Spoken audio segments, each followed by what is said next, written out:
From work time to fun time, Azure Cosmos DB powers the apps that power your day. Rise and shine with personalized mobile and online experiences powered by Azure Cosmos DB. You get your Starbucks coffee your way. Gas up and go. Real-time vehicle diagnostics let you know if your connected car is low on fuel. Going up, no time to take the stairs. Predictive maintenance means a smooth and safe ride to the 10th floor. Sign in, say hi. The consistent reliability of Microsoft Teams keeps the collaboration going wherever you are, using Azure Cosmos DB as the primary data store. Learn something new. Built on Azure Cosmos DB, ChatGPT's always ready to answer your questions and converse with context. See who called. Secure storage means your AT&T voicemails are ready when you are. Order up. What were the groceries you ordered last week? Walmart makes reorders easy with all transactions served by Azure Cosmos DB. Check your balance. Fidelity's secure real-time transaction processing means real-time financial management. Finally, vacation. No sitting on the tarmac for you. Azure Cosmos DB powers fuel management for JetBlue. Your modern life is built on modern apps. And modern intelligent apps are built on Azure Cosmos DB. Hey everybody, welcome back. I'm really happy to have you here to the June 2024 episode of the Azure Cosmos DB user group. My name is Jay Gordon. I am a senior program manager for the Azure Cosmos DB team, and I'm really thrilled to have you here with us today. Today's session, we have an exciting topic lined up for you. We're going to be learning how to build a scalable chat application using Azure Cosmos DB, EKS, and Hugging Face. We're going to talk a little bit more about Hugging Face. Great. But we're really happy you're here, and to make sure that you have a great time while you're here. We normally like to make sure that there's a little bit of housekeeping that's done prior to us actually starting the show. And so to help me with that housekeeping, I'm going to bring back my my companion, my friend, my organizer, all these things. Askia, you helped me with so much with this show. Thank you. Oh, absolutely, Jay. My pleasure. My pleasure. And so you've joined us again from the reactor. We got our little thumbnail for today. Why don't you tell us a little bit about what we can expect as far as interaction? Yeah, well, we've got just a few things that we like to go over just to make sure everybody has a great experience. So it's what we call our code of conduct. So let me just go ahead and show you that. There we go. Basically, we seek to provide a respectful environment for both our audience and presenters. We encourage engagement in the chat, but we just ask that you be mindful of your commentary, be respectful, professional, and I know sometimes it can be challenging, but try to remain on topic. We will share useful links throughout the chat, and we are going to make this recording available within about 24 to 48 hours. You'll be able to find that on the Microsoft Reactor YouTube channel. Today's session should run about approximately an hour, and we will have time for questions throughout. So if you've got questions, feel free to pop those in the chat, and Jay will definitely get those answered for you. I will give it back to you, Jay, and let you guys get started. Thank you. I will see you at the end of the show so we can go ahead and close things out. Appreciate you. All right, everybody. Well, let's talk a little bit more about what we can expect today. So first, we're going to set up Azure Cosmos DB from MongoDB. That's going to help us log our chat history. We'll use Azure File Storage. We're going to be talking about Hugging Face. We're going to be talking about our chat UI. We're going to talk a little bit about an Nginx Ingress Controller for TLS termination. There's so many different things that are a part of today's session. I am really excited, and we're lucky to have a fantastic speaker with us today. I literally found this person by searching for the content that people like yourself who watch this show, you create. We can't do these things without you. So we're lucky to have a fantastic speaker in Shezeb Naveed. Shezeb is an experienced data science professional with over 4 years of industry experience across the automotive, telecom, banking, and CPG sectors. He specializes in data science, generative AI, cloud technologies, and right now he serves as a machine learning engineer for General Motors Canada. So now I've gone through all these little things. I'm going to bring him over to talk with us. So Shezeb, how are you today? You hear me? I'm doing, thank you. How are you doing? I'm doing great. I can hear you. Okay, great. Sounds like we got a tiny bit of delay, so no problem. We're going to give this off to you in a little bit, so we'll just get through this really quickly. So to kind of get started, one of the things that I always like to do is to ask you about yourself and how you ended up getting to this point in your career, how you joined us here today. Tell us a little bit about how that happened. Yeah, sure. So I actually started my career in supply chain after my undergrad, but I soon realized that I missed the programming aspects of my undergrad, which was in electrical engineering. And that led me to do a master's degree in data science from the University of Waterloo. And from there on, I went on to work for the Royal Bank of Canada and then later on for TELUS. And finally, I'm here as a senior machine learning engineer at General Motors. So yeah, that's pretty much about me. Fantastic. So today we're going to be talking about some really interesting things around AI and ways to actually serve an application using Azure Kubernetes service. I think it's really important to recognize we talk a lot about how to develop apps, the elements that go into actually creating them, the different tools that you can use, but actually getting it to deploy.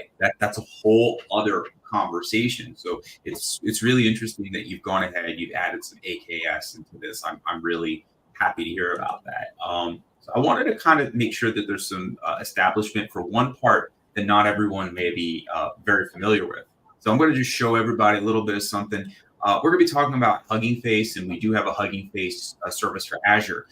It's the Hugging Face, the group is the creator of Transformers, which is the leading open source library for building state-of-the-art machine learning models. Use the Hugging Face endpoint service. It's available on Azure Marketplace. You can deploy with machine learning models to a dedicated endpoint with enterprise-grade infrastructure of Azure.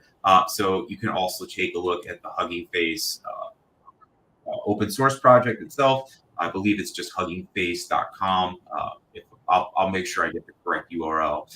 So we're going to be looking in that today, but I want to give you the space to kind of give us a run on what you're presenting today. And with that, I'm going to go ahead and bring your slides up, and I'm going to let you kind of start. And of course, if you're watching, we would love to get questions from you. So if you're watching on YouTube, please leave your questions in the chat and we will get to them as soon as we can. That being said, Shazeb, I've got your slides up. Let's go for it. Awesome. Thanks a lot, Jay. So hi, everyone. Let's start with this session, which is on how do we build a scalable chatbot application using Azure Cosmos DB and Azure Kubernetes Service. In particular, we are talking about chatbots that are powered by large language models. So in this session, I'll give a brief overview of the very basic building blocks of what makes a typical chatbot application that's powered by LLMs. I'll give a quick overview of the different services I'll be using, and then I'll give a quick walkthrough of the whole deployment process. And finally, I'll give a quick live demo of the final application. So talking about the building blocks of an LLM-based chat application. So of course, we do need a large language model. So large language model can come from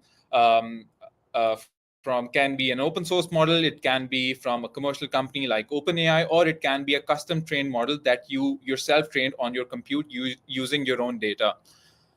Apart from the model, you do need an inference engine. So the inference engine is actually the piece of software that performs inference. So essentially, it takes the user's prompt and it then uses the large language model to perform predictions of what actually follows the user prompt. Then you also need an interface to be able to accept a user query and be able to send a response back to the user with the large language model's results. Then, of course, you need the hardware infrastructure as well to be able to host the large language model, the inference engine, the API, as well as if you are implementing a user interface to be able to interact with the end users. And finally, you will have a backend storage to log the entire chat history. Now, what are the services we can use to achieve this? So first of all, for the first one, we'll be using the text generation inference engine by Hugging Face. So the text generation inference engine, as you can see on this official GitHub repository, it's basically a Rust, Python, a gRPC server for text generation inference. So essentially, it's an end-to-end toolkit to be able to deploy and serve LLM models in production. Although this GitHub repository mentions a variety of features that this particular engine offers, it primarily offers two primary purposes. Number one, it implements a web server. So users can send in a query and it can actually send the response back to the users. Secondly, under the hood, it implements a very optimized version of the transformers code. So transformer is the architecture that actually is behind most of the state-of-the-art large language models these days. So it has a very optimized implementation on that. And on top of that, it has various optimization algorithms like page detention. You can obviously read more on the various optimization algorithms that are coming up nowadays. But overall, it offers a very seamless and optimized inference engine to the end user. Next, for the hardware infrastructure, I have used Azure Kubernetes Service. So Azure Kubernetes Service is essentially a managed Kubernetes service, and it really simplifies the overall process of managing Kubernetes and orchestrating containerized workloads. Next, for the user interface, now, of course, you can develop a user interface on your own. You can use frameworks like Streamlit, but Hugging Face has actually open sourced another project, and which they have named as Chat UI. So Chat UI, if I open its official GitHub repository,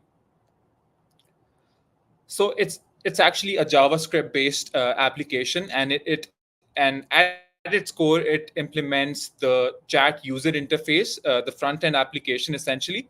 But in addition to that, it also offers various other features. For example, having the capability to let the model do some live web search. It has the capability to implement retrieval augmented generation or RAG pipeline. So overall, it offers a very comprehensive front-end solution. Then finally, we have Azure Cosmos DB for the backend storage. Now, for generative AI use cases, Cosmos DB can actually serve various purposes. You can use it as a vector database and use it for RAG applications. You can use it to optimize LLM inference by using semantic caching, for example. But the primary purpose of why I've used Cosmos DB in this particular tutorial is to be able to log the entire chat history. That log chat history actually saves all the user prompts and historical models responses, which you can then later on do some analytics on top of, and then get some insights which can then be fed into improving your overall model performance and fine tuning. So that's essentially the main purpose of using Cosmos DB. And of course, there are in enterprises, there are cases where you want to log the entire chat conversations just for historical audit purposes as well. So that can easily be achieved by using Cosmos DB as well. Now, this is essentially the overall architecture at a very, very high level. But to be more specific, this is how the overall deployment process looks like. So number one, we will create an Azure Cosmos DB resource in our Azure subscription. So for that, we can head over to our Microsoft Azure portal. We'll search for Azure Cosmos DB. And in particular, the chat UI uses a MongoDB backend. And for that, we will use Azure Cosmos DB for MongoDB vCore resource. So if I click on that, you can simply click on the create button, and you can fill all the details like mentioning your subscription and resource group. You mentioned the cluster name. The nice thing about Cosmos DB is that it offers a very useful free tier. And for most POCs, I think it does a pretty reasonable job. So you can select the free tier as well, and then you can specify your username and password and just review and create. For the purpose of this demo, I already have a resource, so I'll skip this part. Next, we also need an Azure Container Registry. Now, we'll actually compile our entire chat UI's code base into a Docker image, and that Docker image has to be hosted somewhere. And within the Azure ecosystem, you can create an Azure Container Registry. So that would essentially be the repository where that Docker image would later be pushed. Then you'll actually clone the chat UI repository. So let me go to the chat UI repository, which is this. And once we have git cloned the chat UI repository, you can open the repository from your local IDE. Let's say I have this opened in VS Code, and it actually has a bunch of files. And of course, you can customize the entire application based on your custom needs. But just to get started and just to get the bare minimum, all you have to do is create a new file, and you can call it .env.local. And within that file, you have to specify 3 different environment variables.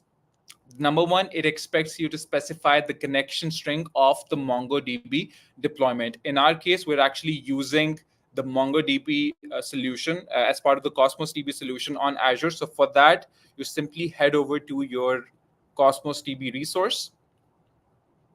Let me open that. So this is my Cosmos DB deployment. And to be able to get the connection string, you simply go to the connection strings tab under the settings section and simply copy the connection string. You do have to manually enter your username and password, which you just set while creating the resource.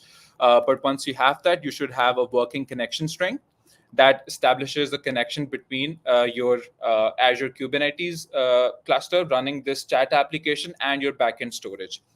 Next, you might, depending on the model you use and depending on what the endpoint you use, you might be able to, you may need to have the Hugging Face token. And to be able to do that, all you have to do is go to your huggingface.co. If you don't have an account already, you can simply create a free account on it and go to the settings section, and under token, access tokens, you simply create a new token. And that's pretty much it. You simply copy the token and paste it over here. Next, you have to specify what is the model that you're trying to deploy. Now, on the Hugging Face website, you actually have a ton of chat models that have been submitted by the open source community. In particular, I'll be using a project called Tiny Llama. So Tiny Llama is an open source project. It's a chat model, essentially, that's inspired from Meta's Llama model, but it's a very smaller model of the official Llama's implementation. So Meta's Llama implementation is roughly 70 billion or something. But this one is only 1 billion parameter, which essentially says that it's 70 times less powerful than Llama model. So you simply copy the Hugging Face model ID from huggingface.co and paste the model ID over here. Then you also have a bunch of additional parameters, and the explanation of all these parameters is present on the Hugging Face chat UI repository.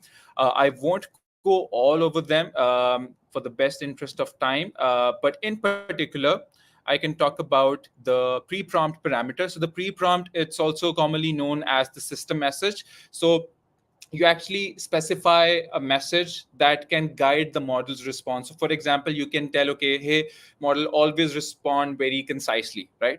Or you can prompt the model to respond in a certain way to control the model's writing style or the model's behavior in general. So you can specify that in the pre-prompt. In this particular case, I have it empty, but you can specify anything you want. Then you have to specify a specific chat prompt template from the chat UI's repository. So they have some instructions on that, like what exactly this template means. What I should mention here is that depending on the model you actually end up choosing, you may have to modify and adapt this chat prompt template. For example, there are certain models like Tiny Llama who use specific words to differentiate what the message is from. For example, it uses the system, the user, and the assistant tokens to differentiate the sender of the message, essentially. But there are other models who actually use different tokens. So just make sure that you're using the right chat prompt template to be able to get the best performance. Next, you can specify some additional parameters to control the model's behavior. A very common parameter that's used in LLMs across the implementations is the temperature parameter. So higher the temperature, the more creative the responses are, or the more random the responses are, and lower temperatures actually lead to more deterministic responses. Similarly, there are additional parameters that you can read more about in the documentation online, but these are essentially referring to the sampling strategy, like how do we sample the predicted tokens. Then optionally, we can also specify some examples of the prompts, which will then be displayed on the user interface, and this will become more apparent when we actually see the front end. Now, finally, and most importantly, we have to specify the endpoints. Now, endpoints could be of various type. You can actually be using a remote API, or you can actually be hosting your own text generation inference deployment, which in this case is the case. So we specify the type as TGI, referring to text generation inference. And by default, the text generation inference communicates on the local host port 80. So we simply specify these settings, the type and URL, into this model JSON string. And that is about it. So at this point, we have modified our chat UI application. And now is the time to simply compile the Docker image. So to be able to do that, you simply open terminal and you cd into your repository, and you issue the docker build command. And depending on the platform you're on, you might have to use docker build x instead. So once you compile your Docker image, the next step is to push this Docker image from your local repository to your Azure Container Registry. So remember, we just created our Azure Container Registry resource in the Azure portal, and we simply copy the Azure Container Registry's login address. So let me show you where do we get this. So if you go to the Azure portal, so this is my container registry resource. And on the overview tab, I see this login server details. So I simply copy this domain and paste it. And then after that, \, and then you can name the repository as Chatbot or whatever. And then finally the tag. Now, once you run this Docker push command, your Docker image is uploaded in your container registry. And by that time, you can actually come here and open your repositories under the services section. And you can see this repository Chatbot is created because this is the one that I just pushed from my local. So next, we are now ready to create our Azure Kubernetes service and to deploy this application essentially. For that, I'll be using various shell scripts and manifest files like YAML files, and all of them are actually present on my GitHub repository as well. And in addition to this live walkthrough, I also have everything detailed on a Medium article as well. So that's also hyperlinked over here. So coming back to Azure Portal to complete the deployment, I'll open the Cloud Shell. So as you can see, I have a bunch of files. So I have some shell scripts prepared that will complete the deployment for me, and some manifest files. I'll quickly skim through them to help us understand what exactly are they referring to. So the first step is really to create our Kubernetes cluster. Now, let me open the contents of this file to help you understand better. Wait a second. Yeah. So as you can see, all it does is that it uses the Azure AKS command line utility, and it creates the Azure Container Resource. You can specify different parameters like what's the node count, like how many compute resources you need, what's the size of those VMs, do they have GPUs, what's the CPU power, what's the RAM, etc. So you can actually select the VM SKU over here. What's wrong with this? Let me just go back. So yeah, so essentially this is what it does under the hood. I already have the Kubernetes cluster set up because it normally takes, depending on the node count, it can take between 10 minutes to 60 minutes if your node count is really high. But I already have a Kubernetes cluster created. Now, the next step is to essentially allow our Azure Kubernetes cluster to interact with our container registry. And for that, we have to embed our container registry credentials. Now, let me show you how that looks like. So I have this shell script called store KTS secrets. Let me see. So what this does under the hood is that it uses the kubectl command line utility to register a certain secret into my Kubernetes cluster. That's the most secure way of storing credentials in a Kubernetes environment. Now, we simply, after we run our create KTS cluster command, the next step is to create this Kubernetes secret, which will be done as this. Now, once this is done, the next step is to create a file storage. Now, why do we need file storage? The thing is, the Hugging Face text generation inference that I've been talking about, it actually downloads model weights from the Hugging Face repository. Now, depending on the model you choose, it can actually take a lot of time downloading the weights. And if you are in a situation and you're still in development, you're constantly rerunning your process, you don't really want to download the model weights over and over again. You want some persistent storage where you can load and store your model weights, so that, let's say you create another container, it will actually reuse the model weights that are already downloaded instead of downloading it all over again. For that, we'll first specify a storage class, which I have specified in this YAML file. So as you can see in this YAML file that I have, I specify a storage class, and there is a very good documentation done on the Azure website. So you can understand more about what are the different SKUs that are available, what's their size limit, what's their redundancy, etc. So depending on your needs, you can pick the right SKU. So over here, I've used the standard LRS SKU. Now, once I specify the storage class, I also need to, because we are working in a Kubernetes environment, we also need to create a persistent volume claim. So let me display the contents of this file. So as you can see, I have this small YAML file, and it's of kind persistent volume claim. It actually references the storage class that we just specified in the other YAML. Now, these two work together, so we actually have to run the kubectl command apply, and one by one we specify first the storage class. The storage class, and once you have registered the storage class, you then run the command persistent volume claim.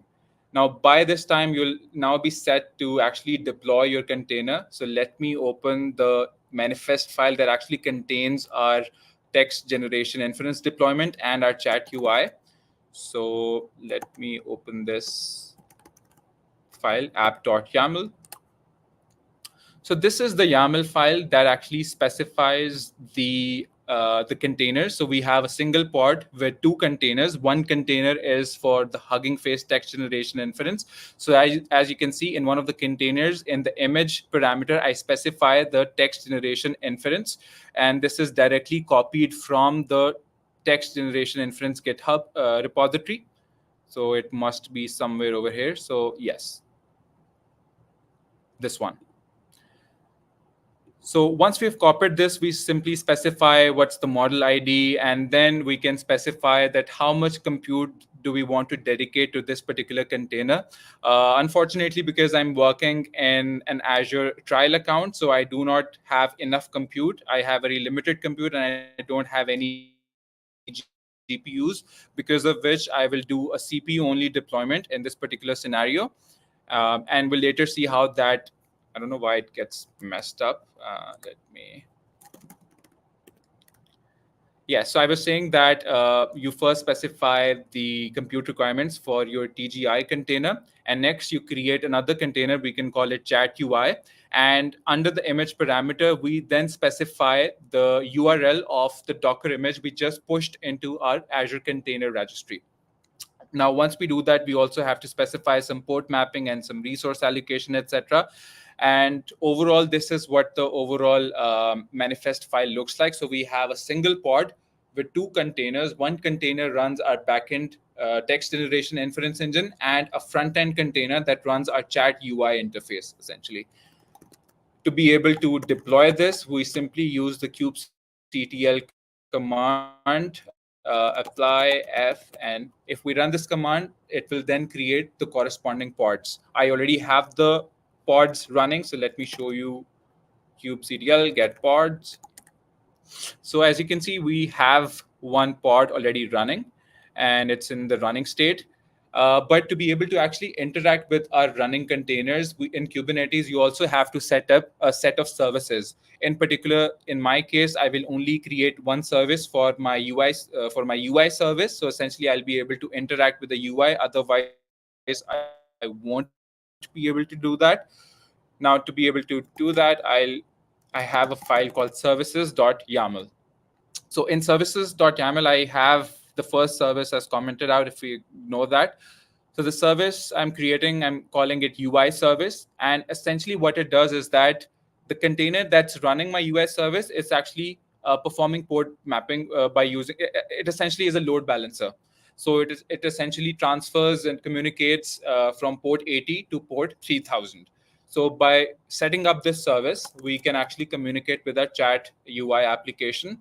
So let me show you what services do I have running. Let me see. Yeah, I think the format is pretty messed up. But as you can see, I have a service called UI service. And if you read it, read the external IP. So this is the external IP that you can now access in your browser from wherever and be able to access the final chatbot application. Now, everything is done by this point, but there is one problem and one final next step. The problem is that this chat UI implementation of Hugging Face actually needs you to communicate to it via HTTPS, which essentially means that you must have a process for TLS termination. Now, there are various methods of performing TLS or SSL termination. One possible solution is implementing a sidecar container pattern where you have an Nginx container running on the side. But the nice thing about Kubernetes and Azure Kubernetes in specific is that it provides you with ingress controllers to be able to implement your reverse proxy and load balancers, and to be able to implement the TLS termination as well. For that, I also have prepared a script. It's called deploy ingress. Actually, before that, let me talk about the ingress.yaml file. So that in this ingress.yaml manifest file, you define a resource with the kind ingress, and you specify the ingress class name as Nginx. You specify which service do you want to add the Nginx layer on top of, and then you add some TLS details as well. In the other shell script that I'll show you, you'll see how we're actually creating this TLS secret. Let me show the contents of the other script. Cat deploy ingress.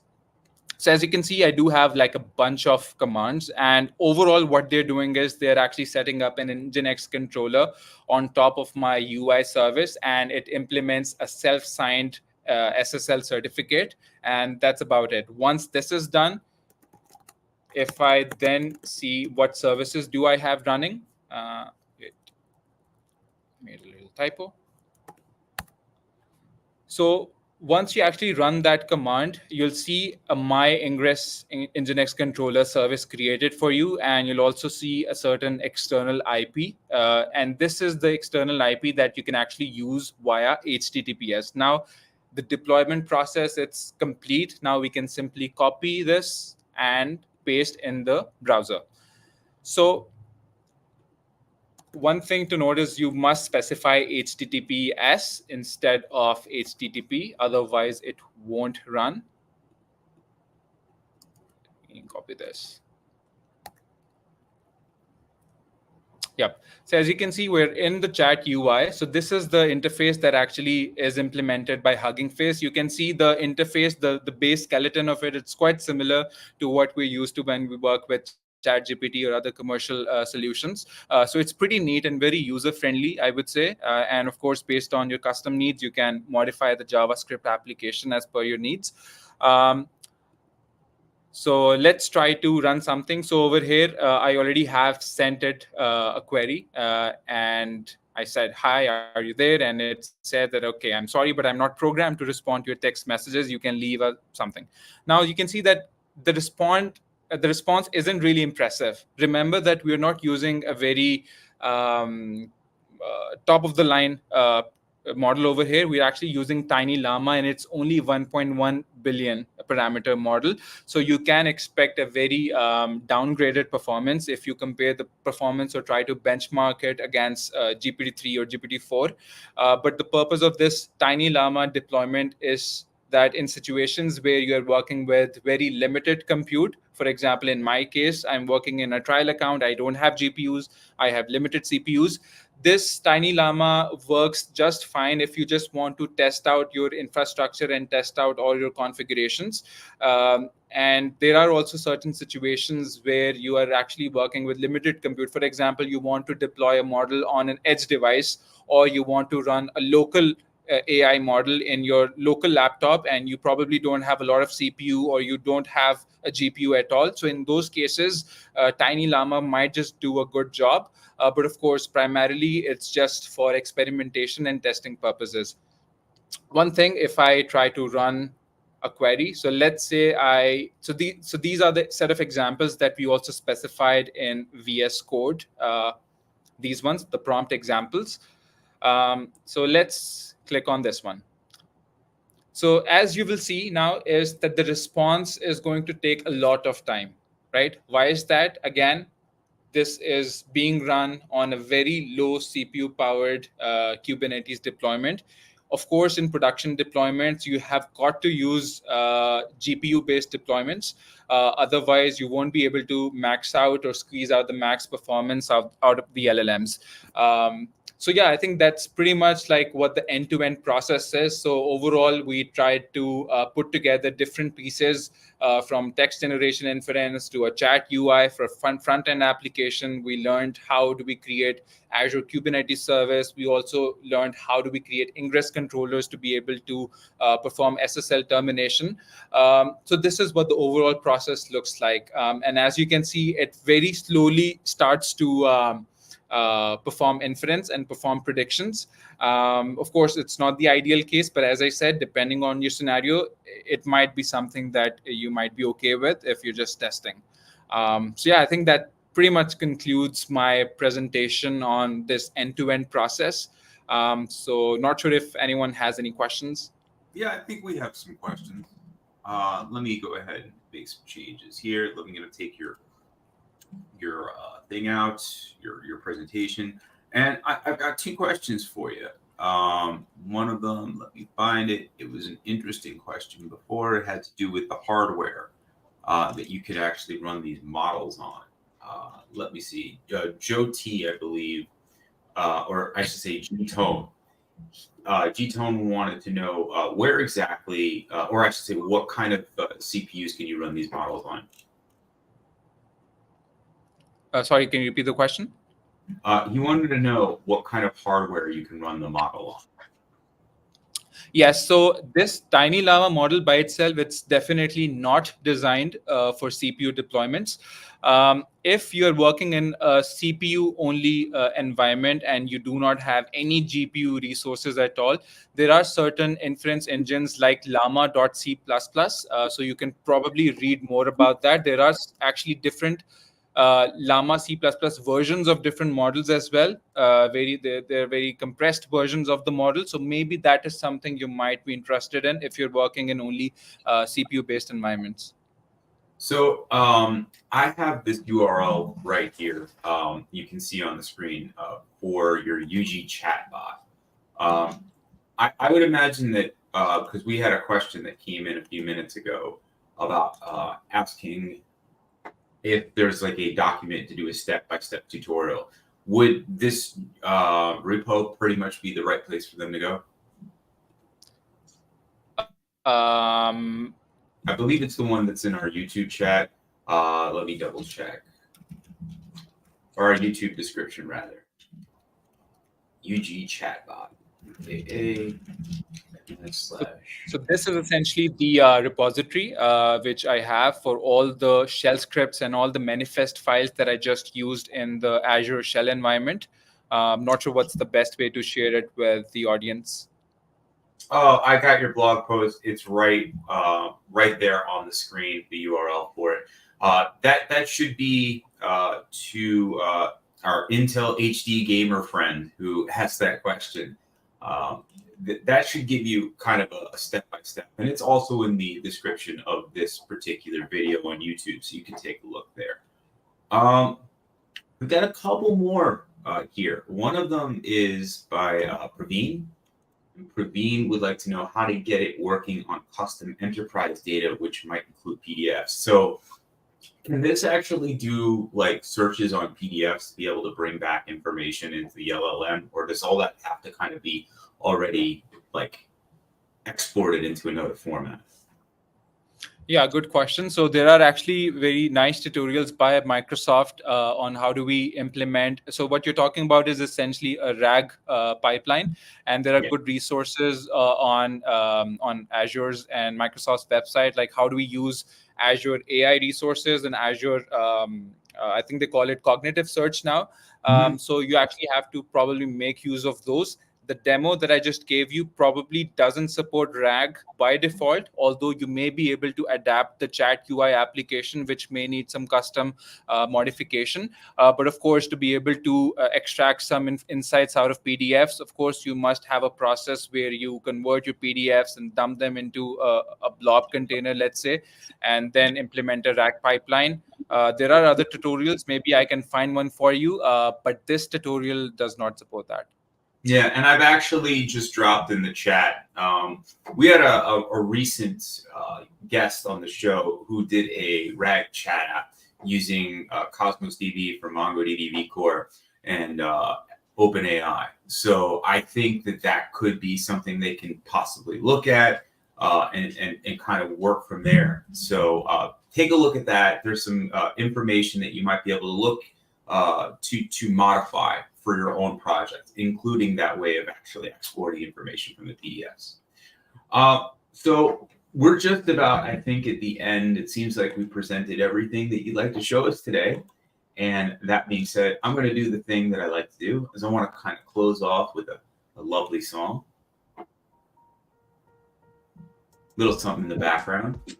And while we do that, before I say goodbye to you, Shazelle, I want to just make sure, is there a way that people can get in touch with you online if they want to ask you questions or anything like that? Yeah, I think definitely my LinkedIn would be the best place to contact me. I can drop in the link in the chat. That'd be great. Yeah. So, and we'll also make sure that, obviously, in the description, we'll have your LinkedIn there as well. But before we say goodbye, I need to bring back my partner in crime, Askia. How you doing? Oh, good. It was a great presentation. I agree. I really, we do a lot of really cool things on this show. That one was great. There's been so many people watching today. One of our best viewed shows, because you're really talking to us, Shazeb, about just something that people are so interested in right now. AI-based technology, it's so huge. Hugging Face has become a more and more popular thing. I'm just ecstatic. But we have to close this out. So why don't you tell us a little bit about the reactor and how people can follow up on this particular session? Absolutely. We are always open to host and partner with AI entrepreneurs, tech innovators, and community people, basically for the reactor. But in regards to this show, we definitely want feedback. We would definitely appreciate it if you could fill out that survey. And when you do, just make sure to enter the event ID code, which is 22598, and that will reference it back to this particular episode. But once again, appreciate it, Jay and Shabazz. I believe I said that right, hopefully. But just like Jay said, great demo, great show today. So I think, and look forward to seeing you guys next time. Absolutely. Well, you know what? I think it's time to say goodbye. I want to thank our whole audience. They did a fantastic job being part of this. We've got links for you in the description of the video. We've got so much more to come in future shows. We need you to take part. It's a huge thing to have people like yourself, people like Shazab. We did this session because he filled out the form that we're going to put on the screen right now. So please go fill out this user group submission form. We want to hear from you. We've got some really great. I got an open spot for next month. I've got an open spot after September. We have so many places for you to do some presenting, just like this one you saw today. So please take part. Anyway. Both of you, thank you so much for being part of the show. Thank you for your presentation. Askia, thank you always for making sure that this all comes together.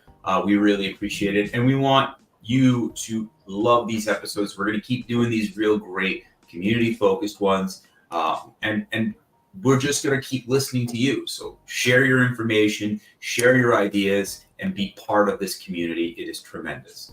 So that being said, I think it's time to say goodbye. So here's what we're going to do. We're going to give everybody the big wave goodbye, and we'll see you all sometime soon. Thanks a lot, everyone, for watching.